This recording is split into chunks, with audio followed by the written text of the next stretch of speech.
Kue yang lembut-lembut dan empuk ini cuma dari nasi sisa loh. Welcome back Cooktama, Cooking with Natama. Masak mudah, murah, dan untung banyak. Langsung masuk ke bahan-bahannya. Kita butuh 1 cup nasi. Lalu kita haluskan aja dengan cara di blender. Untuk blender sendiri airnya jangan terlalu banyak. Kita taruh airnya kurang lebih 50 ml aja.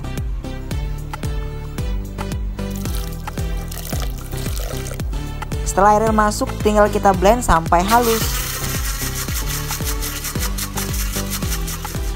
Kalau sudah halus seperti ini, kita angkat blendernya dan kita masukin ke dalam wadah yang udah kita sediakan sebelumnya. Jangan lupa dikoreti supaya nggak ada tersisanya nasinya yang banyak di blendernya. Lalu tinggal masukin aja 10 sendok makan tepung terigu protein sedang. Lalu tambahkan 6 sendok makan gula pasir. Kalau misalnya kalian mau dia lebih manis lagi, boleh ditambahin gulanya, atau kalian cukup liatin aku aja di bagian akhir video. Dih, Caela cakep loh gitu ya kan. Lalu tinggal masukin aja 1 sendok makan ragi instan. Untuk ragi instannya aku pakai yang merek ini ya guys. Kalau misalnya kalian mau pakai merek lain, yang penting dia masih mengembang aja, masih belum masuk angin aja, itu pasti bisa lah ini jadi. Lalu tinggal kita aduk-aduk. Untuk ngaduknya sendiri kita aduk bahan-bahan keringnya dulu seperti ini. Ketika semua udahnya teraduk dan tercampur sampai mereka minimalnya jalan bareng atau mereka sampai tidur bareng, lalu tinggal kita tambahin air suci sampai dia tercampur lagi. Untuk menambahkan air sucinya secukupnya aja sampai dia benar-benar bisa teraduk kayak gini ya guys. Tuh. Oke, kalau udah kayak gini tinggal kita kasih pewarna. Untuk pewarnanya aku pakai warna merah karena aku mau bikin apemnya ini warna merah ya. Kalau di daerahku namanya apem ya. Kalau misalnya di daerah kalian terserah, ini namanya aku nggak tahu. Coba komen di bawah guys. Lalu tambahkan setitik aja atau 2 titik aja vanili supaya makin wangi aja, dan kita aduk-aduk lagi secara merata. Ini langsung udah jadi. Belum jadi deh. Ini kita langsung tutup aja.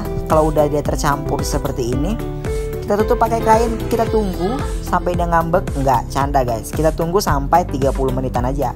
Kalau udah 30 menitan dan dia udah mengembang kayak kamu yang PPKM di rumah aja sering makan badannya ngembang kayak gini, ini bisa langsung aja kita masukin ke dalam loyang. Untuk loyangnya sendiri aku udah oles-olesi pakai minyak urut. Canda, minyak goreng maksudnya, supaya nggak lengket gitu. Tinggal kita tuang-tuangin aja ke dalam loyang yang udah kita oles-olesi pakai minyak GPU. Minyak goreng bukan minyak GPU, gimana sih? Jangan lupa dikepuk-kepuk sampai semua permukaannya rata ya guys. Dan ini kita kukus kurang lebih 10-15 menitan aja, ini udah mateng. Jangan lupa untuk tutupan kukusannya dikasih penutup kepala supaya nggak nampak rambutnya. Bukan, supaya airnya nggak netes-netes ke bawah. Kalau udah 15 menit langsung kita angkat dan kita biarin dulu sampai dia bener-bener dingin. Karena kalau masih panas nanti dia masih kayak lembek-lembek gitu. Kalau untuk ditumplekin, dibalikin, pastikan dulu sisi kanan kirinya dipisoin dulu gini supaya nggak lengket ya. Terus dibaliknya aja pakai, terserah kalau misalnya kalian punya talenan, kalau kalian mampu. Karena aku nggak punya talenan yang cakep gitu, jadi aku pakai tutup toples kayak gini aja udah cukup. Lalu tinggal kita potong-potong menjadi beberapa bagian. Potong-potongnya dadu aja, petak-petak. Semuanya sih terserah ya. Kalau mau dimakan sendiri juga makan, namanya mau dimakan ya, nggak dipotong juga nggak apa-apa, langsung dimasukin ke dalam kelapanya.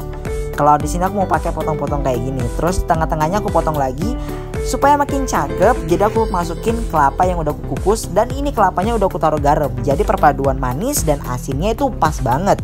Jadi ini bener-bener enak banget. Udah jadi apem melempem ala Cooktama.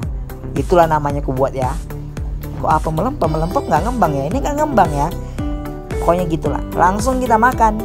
Tuh cakep kan? Nih, tuh kan bener-bener lembut banget. Perpaduan manis sama kelapanya tuh jadi satu. Ini bisa jadi inspirasi kalian kalau misalnya kalian mau sarapan atau mau cemil-cemilan tapi nggak punya bahan-bahan banyak di rumah, ini juga boleh. Jadi ide bisnis juga bisa. Di channel Cooktama semuanya ada. Mantep banget.